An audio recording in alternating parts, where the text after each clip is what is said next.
Witte Corneliszoon de With was a famous Dutch naval officer of the 17th century. Early life and childhood. According to legend, they were friends or even already rivals in their youth, but there is no proof. His father died in 1602, leaving behind 3 sons, besides Witte also Abraham and Andries, and a daughter Catharina. The de With family were Mennonites and strict pacifists. In 1610, Witte, as an Anabaptist not yet baptized, after some failed minor jobs, he went on his first sea voyage to the Dutch East Indies on the 21st of January 1616 when he was 16. As a cabin boy on Captain Geen Huygens Schappenham's ship the Gouden Leeuw, part of a Dutch East India Company fleet of 5 vessels. He arrived at Bantam on 13 November 1616. Until October 1617, he participated in 2 trade voyages to Coromandel in India. Afterwards, he became manservant of Governor Jan Pieterszoon Cohen. He served as a corporal during the siege of Jakarta in 1618. On 8 October 1618, he sailed home on the Gouden Leeuw, returning to Brill on 23 May 1619. On 20 August 1620, he took service with the Admiralty of the Maas as a shipper, still under Schappenham on the Gelderland.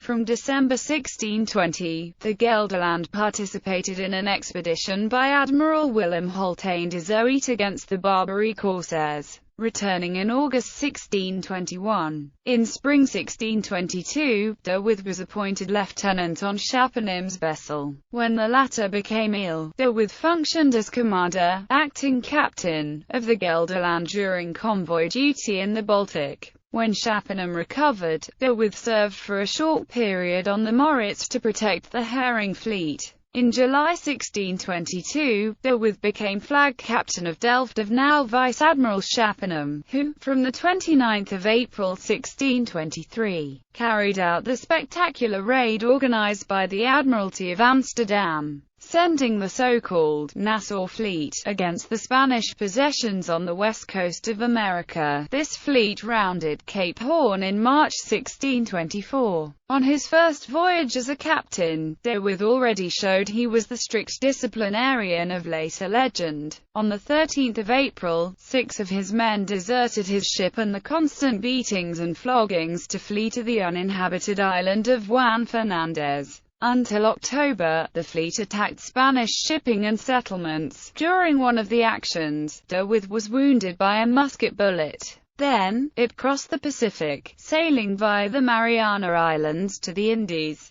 reaching Ternate in the Spice Islands on 5 March 1625. De With, himself on request of the governor of Ambon in a punitive action, laid waste to island, destroying by his own count 90,000 clove trees of the inhabitants, to increase the price of this commodity. He departed for the Republic on 6 February 1626, after the death of Schappenham, as vice-admiral of a spice fleet of 4 ships, then worth 5 million guilders. He returned on the 22nd of September 1626, thus having circumnavigated the globe, a feat in which he took much personal pride. On his return, he learned that his mother and sister had died. He remained on shore for 1.5 years. Capture of Spain's treasure fleet. In 1627, de With married for the first time, with his second cousin Maria de With from Nieuwenhorn. In April 1628, their first child, Cornelis, died.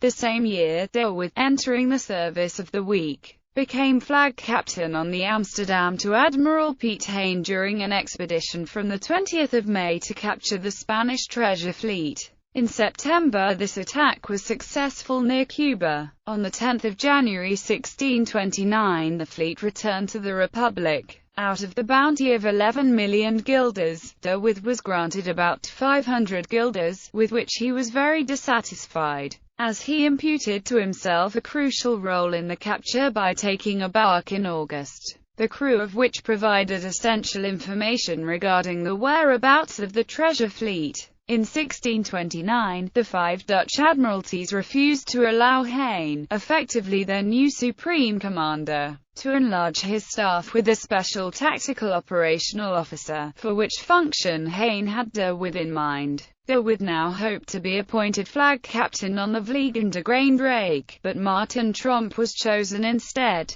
De With was made of captain of the Prins Hendrik in June. The same month Heine was killed in action. Disappointed and despairing of ever being promoted, De With left direct naval service in November. In September, his daughter Cornelia was born. From May 1630 to 1633, De With was Commodore of the Groot Viceroy, the administrative body controlling and militarily protecting the herring fleet. The change, however, was largely a formality as regular warships were used for this task. De With remained captain of the Prins Hendrik and functioned as flag captain whenever admirals had to make use of this vessel. In May 1631, his first wife died. In August, he remarried the 18-year-old Hillegende van Gogh, the daughter of a Rotterdam patrician. In 1633, his second son Cornelis was born, but the boy died in July 1634. Early in 1634, De With had joined the navy for 4 months when Lieutenant Admiral Philips van Dorp used the Prins Hendrik as his flagship for an expedition in the Gulf of Biscay.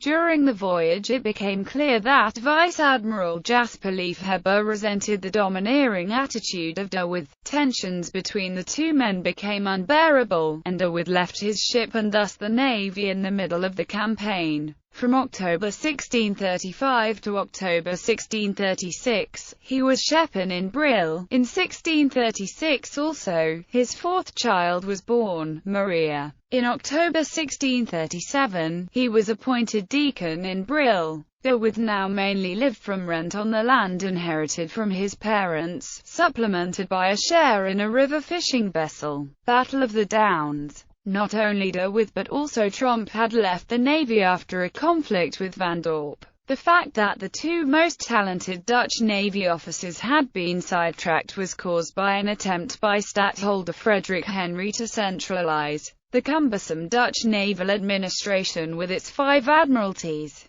Both Van Dorp and Liefhebber were brave men but poor managers. Overworked by the many difficulties and political strife the reorganization brought with it, they had feared to be replaced by the younger and more competent Tromp and De With. Their removal, however, only delayed the inevitable. In the summer of 1637 the fleet supply system collapsed, bringing the hungry and thirsty sailors on the brink of a general mutiny. The Dunkirkers repeatedly broke through the Dutch blockade of Dunkirk to attack Dutch shipping. Charles I of England exploited the crisis to force Dutch North Sea herring fishers to pay for fishing permits. All that caused such an outcry that when Van Dorp offered his resignation, Frederick Henry was forced to accept it, also firing Liefhebber, replacing him on the 29th of October with Tromp and De With. However, De With was again to be severely disappointed when he was refused supreme command as Vice Admiral of Holland and West Frisia. He was second in command under Lieutenant Admiral Tromp.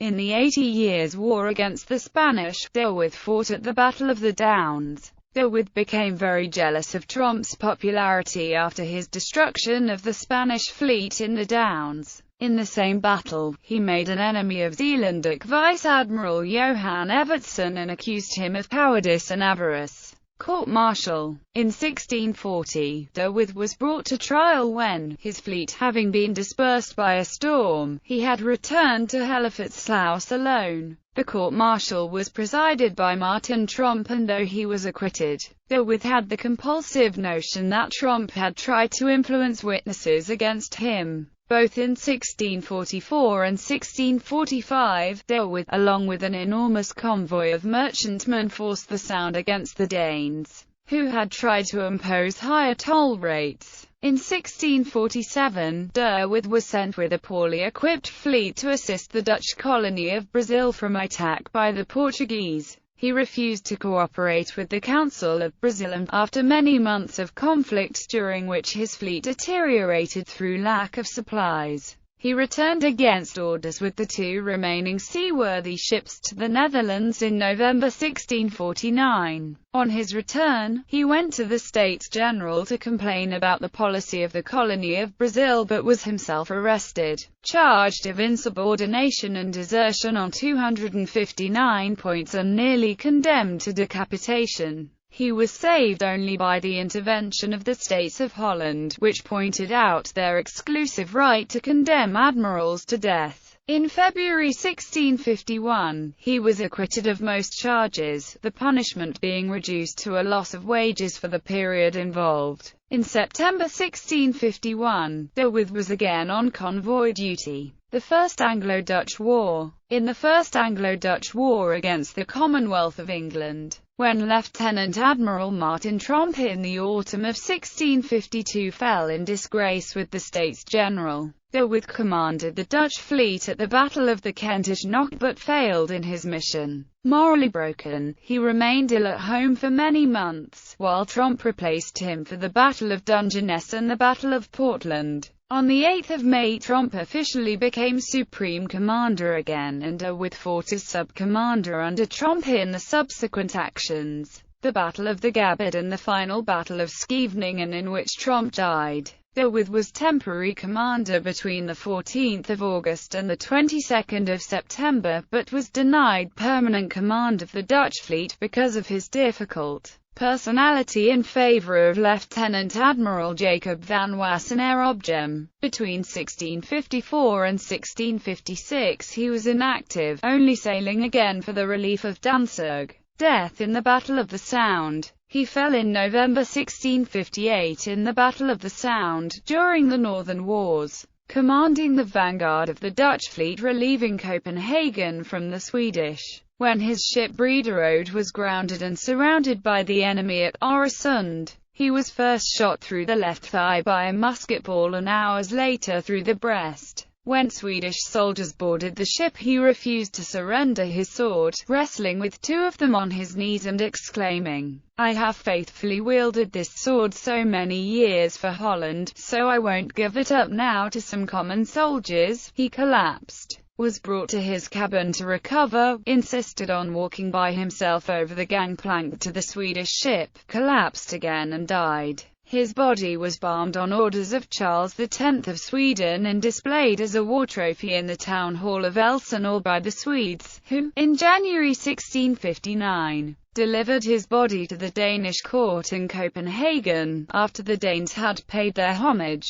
it was transported to the Netherlands and buried with great pomp in Rotterdam on the 7th of October, in the Church of St. Lawrence, where the marble grave memorial, restored after being damaged by the German bombardment of the 14th of May 1940, can still be seen. The arch-rivalry with Tromp. He had a lifelong rivalry with Admiral Martin Tromp. De With was feared and hated by his inferiors. On several occasions, crews refused to let him on board to use their ship as flagship.